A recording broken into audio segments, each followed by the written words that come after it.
So in the last lecture, I didn't run this program using the code runner. I used the terminal. Now let's see what happens when we run this program using the code runner extension. So there you go. We get the same error. No module named requests, because code runner is running this program using the Python interpreter that is installed globally, and that Python interpreter cannot find the requests module. To fix this problem, we need to tell code runner to use the Python interpreter in our virtual environment. So, back in the terminal, let's find the virtual environment directory for this project. pipenv --venv. There you go. Now, let's open this. So this is our directory structure that you have seen before.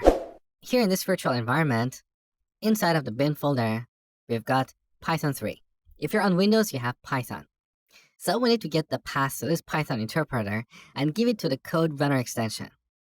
Back in VSCode, on the top, let's go to the code menu, then preferences and settings. Here, click this ... and open settings.json. Now, if you scroll down, somewhere here, you should see code runner.executor map. We said this earlier in the course. In case you missed that step, simply add a new key value pair here. The key is code-runner.executor map. When you press enter, it automatically generates all these settings. Now here we have the path to Python. As you can see, I've changed this to Python 3. Now we need to replace this with the path to the Python interpreter in our virtual environment.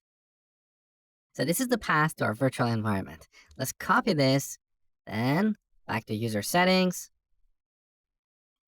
and replace this with this path /bin/.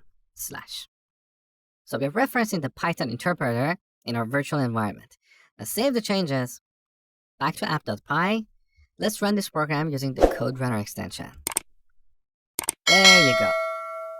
So we fixed the issue with code runner, but we have a red underline here, unable to import requests. So VSCode cannot find our requests module.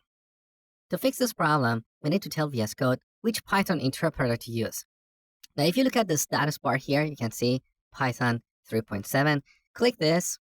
In this list, you should see various Python interpreters. Now look at the last one here. This is the path to the Python interpreter in our virtual environment.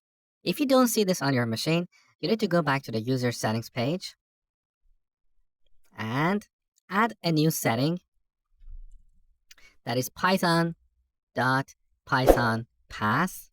We set this to the path to the Python interpreter in our virtual environment. So let's paste the path to the virtual environment, then /bin/python3. Now after we add this, we need to restart VSCode. Then when we go back to app.py, here in the list of virtual environments, you should see this new Python interpreter. So let's select this. You can see the compilation error is gone, but we got this other error, linter pilot is not installed, because earlier we installed this globally and now it's not available in this isolated virtual environment. So we need to go ahead and install it here. All right, the error is gone.